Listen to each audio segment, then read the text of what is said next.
నమస్తే. ఇవాళటితో కాంగ్రెస్ పార్టీ తెలంగాణ రాష్ట్రంలో అధికారంలోకి వచ్చి 100 రోజులు పూర్తి చేసుకోబోతా ఉంది.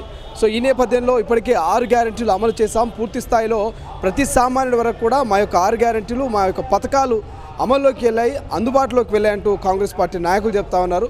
మరి ఏదేమైనా అటు ప్రతిపక్ష నాయకులు మాత్రం ఆ 6 గ్యారెంటీలు మాత్రం పూర్తి స్థాయిలో ప్రజల్లోకి వెళ్ళలేవు, అసంతృప్తిగా ఉన్నాయంటూ కూడా ప్రతిపక్షాలు విమర్శలు చేస్తూ ఉన్నాయి.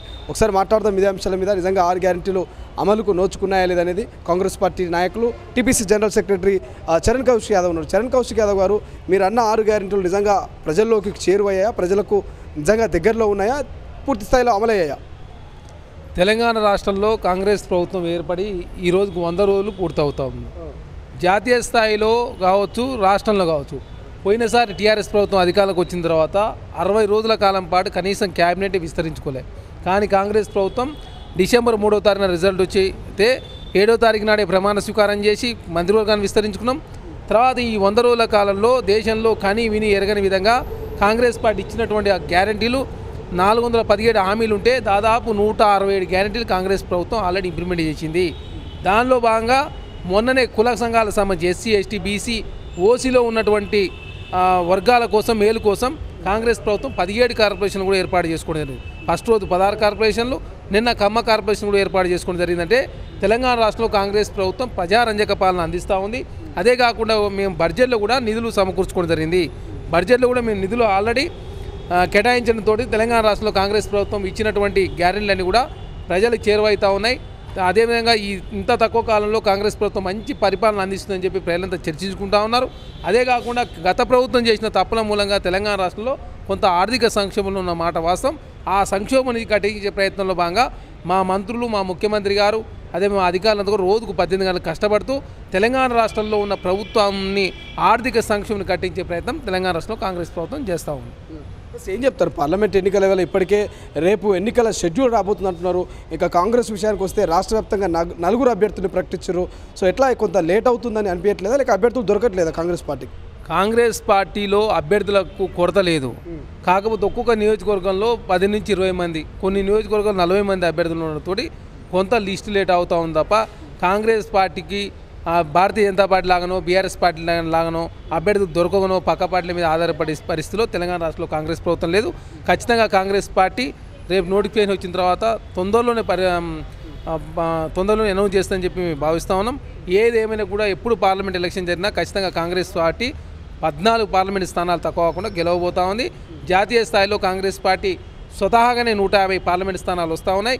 ఇండియా కూటమికి 300 పైచిలకు స్థానాలు వస్తాయని చెప్పి చాలా స్పష్టంగా ప్రజలతో చర్చించుకుంటున్నారు. కాబట్టి భారతీయ జనతా పార్టీ చిన్న చిన్న పార్టీలతోటి, తమిళనాడు పోతే దినాకరన్ పార్టీతోటి, కర్ణాటక పోతే జేడీఎస్ తోటి, బీహార్ పోతే జేడీయూ, అదేవిధంగా చిన్న పార్టీలతో పొత్తు పెట్టుకునే ప్రయత్నం భారతీయ జనతా పార్టీ చేస్తుందంటే నరేంద్ర మోడీ గారికి ఇండియా కూటమిలో ఉన్న పార్టీలను చూసినప్పుడు వణుకు పుడుతూ ఉంది. కాబట్టి జాతీయ స్థాయిలో చిన్న పార్టీలతో పొత్తు పెట్టుకునే ప్రయత్నం, శ్రీరామనవమి జయంతి రోజే ఫస్ట్ విడత ఎలక్షన్ వచ్చే విధంగా ప్లాన్ చేసే కార్యక్రమం, అదే కాకుండా ప్రతిపక్షాలను ఈడీ ద్వారా, ఇన్కమ్ ట్యాక్స్ ద్వారా, అదే సిబిఐ ద్వారా బెదిరించే ప్రయత్నం కూడా జరుగుతూ ఉంది. చాలా స్పష్టంగా కనపడతా ఉంది.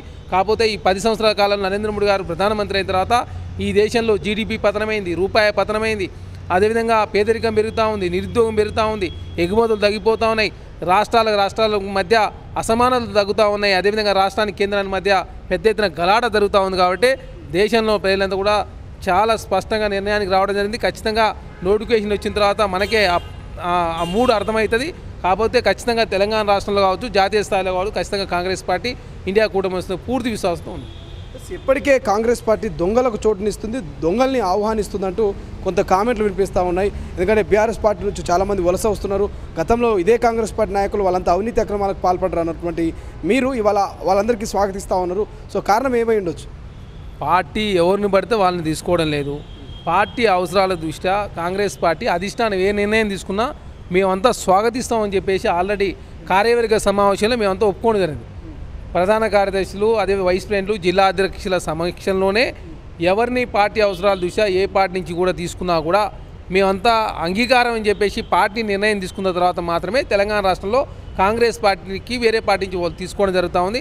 అది కూడా కాంగ్రెస్ పార్టీ ఏ వ్యక్తులు తీసుకోవాలి, ఏ వ్యక్తులు తీసుకోవద్దని చెప్పేసి కోర్ కమిటీలో పిఎస్సీల నిర్ణయం తీసుకున్న తర్వాత మాత్రమే కాంగ్రెస్ పార్టీలో తీసుకుంటున్నారు తప్ప ఏదో ఒక్కరే నిర్ణయం తీసుకునే ప్రయత్నంలో తెలంగాణ రాష్ట్ర కాంగ్రెస్ ప్రభుత్వం లేదు, కాంగ్రెస్ పార్టీ కూడా లేదు. ఖచ్చితంగా సమిష్టి నిర్ణయాలతో కాంగ్రెస్ పార్టీ ముందుకు పోతాం. ఇప్పటికే ఇక బీఆర్ఎస్ అదేవిధంగా బీఎస్పీ పొత్తుతో భాగంగా 2 సీట్లు అయితే ఇటు హైదరాబాదు అటు నాగర్ కర్నూలు సీట్లను ప్రకటించడం జరిగింది. సో 2 సీట్లు పొత్తున్న అవకాశం ఉందంటున్నారు. ఏమైనా కాంగ్రెస్కు మైనస్ అవుతుందా ఇక బీఎస్పీ బీఆర్ఎస్ పొత్తుతోటి? మొదటి నుంచి మేము చెప్తూనే ఉన్నాం, బీఎస్పీ మాయావతి గారు ప్రధానంగా భారతీయ జనతా పార్టీ బీ టీమ్గా ఉందని చెప్పేసి మేము గతంలో చెప్పినాం, అది నిజమవుతూ ఉంది. జాతీయ స్థాయిలో ఏ పార్టీతో పొత్తు లేదని చెప్పింది బీఎస్పీ మాయావతి గారు. కానీ తెలంగాణ రాష్ట్రంలో బీఆర్ఎస్ పార్టీ బీఎస్పీ పార్టీ పొత్తు పెట్టుకుందంటే బీజేపీ బీఆర్ఎస్ ఒకటేది చాలా స్పష్టంగా కనపడతా ఉంది. తెలంగాణ రాష్ట్రంలో అత్యధిక పార్లమెంట్ స్థానాలు గెలవకుండా అడ్డుకునే దానిలో భాగంగా బీఆర్ఎస్ అదేవిధంగా బీఎస్పీ పొత్తు పెట్టుకొని కాంగ్రెస్ పార్టీ నష్టం చేసి భారతీయ జనతా పార్టీ మేలు చేసే ప్రయత్నం బీఎస్పీ రూపంలో బీఆర్ఎస్ పాల్పడుతూ చాలా స్పష్టంగా కనపడతా ఉంది.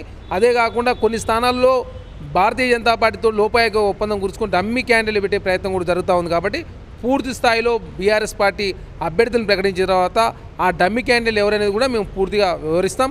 అదే కాకుండా ఖచ్చితంగా ఎవరితో పొత్తు పెట్టుకున్నా కూడా తెలంగాణ రాష్ట్రంలో కాంగ్రెస్ పార్టీ ఖచ్చితంగా 14 పార్లమెంట్ స్థానాలు గెలవబోతా ఉన్నాం.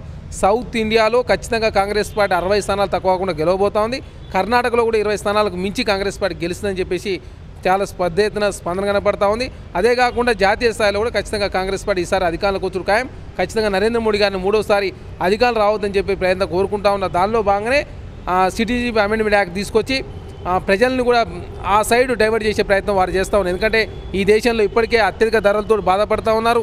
అదే కాకుండా జీడిపి పతనం అవుతుందని, అదేవిధంగా పేదరికం పెరుగుతుందని, నిరుద్యోగం పెరుగుతుందని, అదేవిధంగా నరేంద్ర మోడీ ప్రధానమంత్రి అయిన తర్వాత ఈ దేశంలో అప్పులు పెరుగుతుందని చెప్పి పెద్ద ఎత్తున చర్చ జరుగుతూ ఉంటే ఈ చర్చను డైవర్ట్ చేసే దానిలో సిఏఏని తీసుకొచ్చి అదేవిధంగా మతాల మధ్య రాష్ట్రాల మధ్య పంచాయతీ పెట్టే ప్రయత్నం భారతీయ జనతా పార్టీ చేస్తుందని చెప్పేసి ప్రజలంతా నిర్ణయానికి వచ్చింది. కాబట్టి ఇప్పుడు ఖచ్చితంగా రేపు జరగబోయే ఎలక్షన్లో ఖచ్చితంగా కాంగ్రెస్ పార్టీకి ఖచ్చితంగా అధికారులకు వస్తున్న పూర్తి నమ్మకంతో మేము ఉన్నాం. ఏం చెప్తారు ఫైనల్గా మల్కాజ్గిరికి సంబంధించి? ఇక ఈటెల అభ్యర్థిగా ఉన్నారు, బీజేపీ అభ్యర్థిగా. సో ప్రచారం చేయడానికి కొంత రోడ్ షో చేయడానికి మోడీ వస్తూ ఉన్నారు.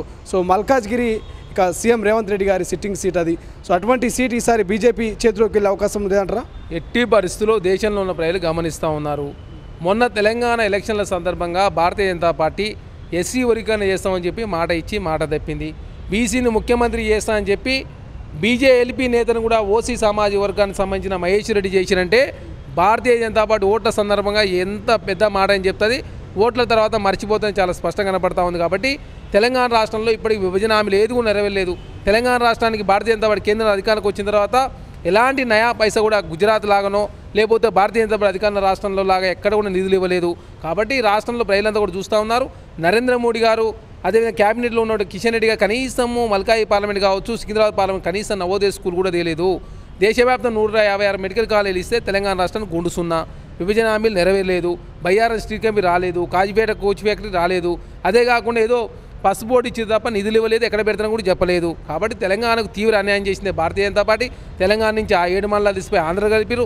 కనీసం భద్రాద్రి రాముడికి డంపింగ్ యార్డుకు కొన్ని విలేజ్లను ఇవ్వంటే కూడా ఇప్పుడు భారతీయ జనతా పార్టీ ఇవ్వకుండా తెలంగాణ రాష్ట్రంలో భద్రాద్రి రాముడి వివక్షత చూపిస్తూ అయోధ్య రాముడి పేరు మీద ఓట్లు వేయించుకొని 3వసారి అధికారం రావాలని చెప్పి నరేంద్ర మోడీ కలగంటా ఉన్నారు. ఖచ్చితంగా మల్కాయి పార్లమెంట్లో ఖచ్చితంగా భారతీయ జనతా పార్టీ ఓడిపోతూ ఉంది. ఈటల రాజేందర్ ఓడిపోతూ ఉన్నారు. ఈటల రాజేందర్ రాజకీయ భవిష్యత్ అనేది ఈ దెబ్బతో మల్కాయి ప్రజలు తీర్పు చెప్తారు. ఖచ్చితంగా ఈటల రాజేందర్ ఖచ్చితంగా ఓడిపోతాడు. అదే కాకుండా భారతీయ జనతా పార్టీ కూడా మల్కాయి పార్లమెంట్ ఓడిపోతూ ఉంది. తెలంగాణ రాష్ట్రంలో కూడా భారతీయ జనతా పార్టీ సింగిల్ లీడ్కే పరిమితమైంది. Thank you so much. ఇది పార్లమెంట్ ఎన్నికల వేళ ఇక బీజేపీ బీఆర్ఎస్ ఎన్ని జిమ్మిక్కులు మ్యాజిక్లు చేసినా ఏది ఏమైనా ఇక రానున్న రోజుల్లో ఖచ్చితంగా మెజార్టీ ఆఫ్ సీట్లతో పార్లమెంట్లో మా సత్తా చూపిస్తామంటూ కాంగ్రెస్ పార్టీ నాయకులు చరణ్ కౌశిక్ చెప్తున్నటువంటి పరిస్థితి. సో చూద్దాం పార్లమెంట్ ఎన్నికల వేళ ఏం జరగబోతుంది, దేశ ప్రజలు ఏ తీర్పునివ్వబోతున్నారు అన్నది. కెమెరా పర్సన్ అజయ్తో శ్రీశైలం, తొలి వెలుగు, హైదరాబాద్.